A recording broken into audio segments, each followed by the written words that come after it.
Olá, tudo bem? E hoje continuaremos lendo e comentando a obra Caminho, Verdade e Vida, no seu capítulo número 13, que tem por título Que é a carne? E traz uma citação da carta de Paulo aos Gálatas, capítulo 5, versículo 25, que diz o seguinte: Se vivemos em espírito, andemos também em espírito.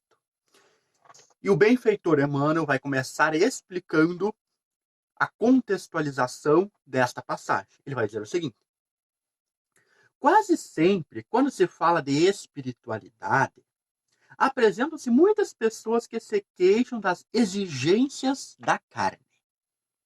É verdade que os apóstolos muitas vezes falaram de concupiscências da carne, de seus criminosos impulsos e nocivos desejos. Nós mesmos, frequentemente, nos sentimos na necessidade de aproveitar o símbolo para tornar mais acessíveis as lições do Evangelho. O próprio Mestre figurou que o Espírito, como elemento divino, é forte, mas que a carne, como expressão humana, é fraca. Esse dualismo é muito conhecido. O espírito é forte, a carne é fraca. E quantas vezes mesmo não ouvimos essas expressões? Porque, apesar de já ter passado muitos anos, ela ainda é recorrente. Hoje, talvez não se diga especificamente a carne é fraca, mas se coloca a culpa no sangue, se coloca a culpa na genética, se coloca a culpa nos neurotransmissores, se coloca a culpa em escolhas. Nunca se coloca as causas verdadeiras na natureza espiritual do ser. É isso que Emmanuel vai nos falar. É necessário, claro, conhecer as limitações corporais, mas jamais colocá-las como o impedimento em si, como o obstáculo. E é por isso, então, que neste capítulo ele vai se preocupar em bem definir o que é a carne e o que é o espírito. Vejamos. Entretanto, o que é a carne? Cada personalidade espiritual tem o seu corpo fluídico, perispírito. E ainda não percebestes, porventura, que a carne é um composto de fluidos condensados? O que ele quer dizer aqui? Vamos entender primeiro a palavra condensar. Condensar é um fenômeno que, numa linguagem um pouco mais simples, quer dizer reunir, aproximar, juntar, deixar mais compacto. Por exemplo, vapor d'água. Sabemos que a água entra no estado gasoso em 100 graus. Se eu tenho um recipiente com água a 100 graus, ela está na forma de vapor. Se eu começo a esfriar, essa água que está no estado gasoso passa para o estado líquido. Essa passagem do estado gasoso para o estado líquido é uma condensação, porque as moléculas de água vão ficar mais próximas entre si, e vão interagir mais entre si. E o mesmo se eu partir do estado líquido para um gasoso, por exemplo, botando essa água dentro da geladeira, dentro do congelador, vai aproximar e reunir e organizar as moléculas de água ainda mais, chegando no estado de gelo, no estado sólido. Passar do estado líquido para o estado sólido é uma condensação. É isso que é condensar. O que Emmanuel quer nos dizer com este exemplo? Nós temos o nosso corpo espiritual, perispírito, que, lembrando aquela definição de Allan Kardec, é mais sutil, é mais fluídico. E temos o corpo de carne. Tanto o corpo físico quanto o perispírito são feitos de matéria, em diferentes estados. Fazendo a analogia que estavam buscando antes, o perispírito seria como o estado gasoso e o corpo físico como o estado sólido. É isso que ele quer dizer, que a carne, que o corpo físico, é um composto de fluidos condensados.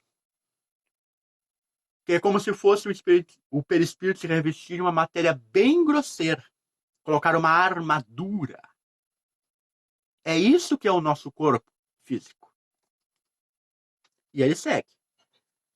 Naturalmente, esses fluidos, em se reunindo, obedecerão aos imperativos da existência terrestre, no que designais por lei de hereditariedade. Ou seja, a formação do nosso corpo segue leis biológicas. Por exemplo, a cor dos olhos. Ele obedece a uma designação genética. Tem uma probabilidade de um casal ter um filho que tenha olhos azuis, castanhos ou verdes. A cor da pele também é uma determinação genética. E assim, muitas outras coisas. Mas esse conjunto é passivo e não determina por si. Podemos figurá-lo como casa terrestre, dentro da qual o espírito é dirigente. Habitação essa que tomará as características boas ou más de seu possuidor. O que Emmanuel quer nos trazer aqui? Pegando esse exemplo da casa. Toda a casa é feita de tijolos. Inclusive, há muitas casas feitas com os mesmos tijolos vindos de uma mesma olaria. Mas a disposição desses tijolos depende da planta. Os tijolos, independente de ser de casa diferente, são todos iguais. Feitos na mesma olaria, pela mesma pessoa, com a mesma forma, até no mesmo dia, talvez. Mas a quantidade que vai ser usada, se ele vai ficar deitado, se ele vai ficar em pé, se vai ser os tijolos furados ou se vai ser tijolo maciço, muda. E mais que isso, o que se vai realizar no ambiente onde as paredes são formadas por esses tijolos muda conforme os seus habitantes. Alguns vão ser usados para um consultório dentista. Outros vão ser usados numa biblioteca. Outros vão ser usados numa cozinha. Outros vão ser usados numa garagem. E os habitantes desses ambientes podem se conduzir de maneira adequada ou inadequada. Viver em paz ou em guerra. Com serenidade ou com ansiedade. Com amor ou com ódio. É essa a comparação. O nosso corpo, a carne, é a casa terrestre. Ela é um monte de tijolinhos que tem uma origem comum. As células humanas têm uma estrutura condizente com o ser humano. Seus tecidos, seus glóbulos e por aí vai. Mas o que se faz quando está aqui é o que diferencia uns dos outros. Um corpo de outro. E aí, então, ele segue. Quando falamos em pecados da carne, podemos traduzir a expressão por faltas devidas à condição inferior do homem espiritual sobre o planeta. Então, aquela velha história. Ah, meu sangue ferveu e eu explodi.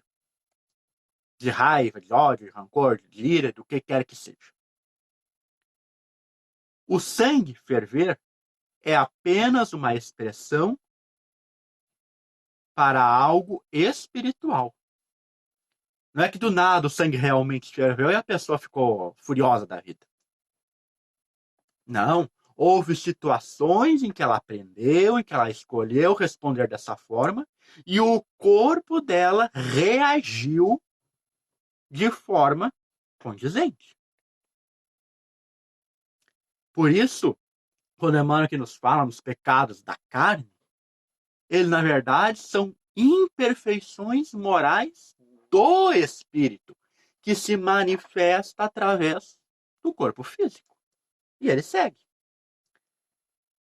Os desejos aviltantes, os impulsos deprimentes, a ingratidão, a má-fé, o traço do traidor nunca foram da carne, sempre foram do espírito. Ah, não, mas hoje descobriram que tal gene tem uma memória genética, não sei o quê, e isso resulta que lá o meu tataravô era assim, e aí hoje eu sou assim por causa disso. Primeiro de tudo, até hoje eu não vi ninguém dizer qual é o tal gene dessa tal memória genética. E mesmo que ele exista, significa uma imposição da natureza? Emmanuel, aqui no texto, foi muito claro. A carne, a matéria, não determina. Ela é passiva. É claro que nós podemos realmente ter, junto conosco, reações corporais. Por exemplo, digamos que uma pessoa tem dificuldades de ter uma alimentação sadia. Ela vê aquela torta de chocolate, meu Deus do céu, quase tem um treco. A boca já saliva, já fica com o cheiro, já dá um troço nela, aquela visão, aquela coisa bonita lá, negra, quase deixa ela louca. Ora, essa influência do cheiro, esse salivar da boca, são reações corporais da carne automáticas, instantâneas, regidas pelo inconsciente. Mas elas não surgiram do nada.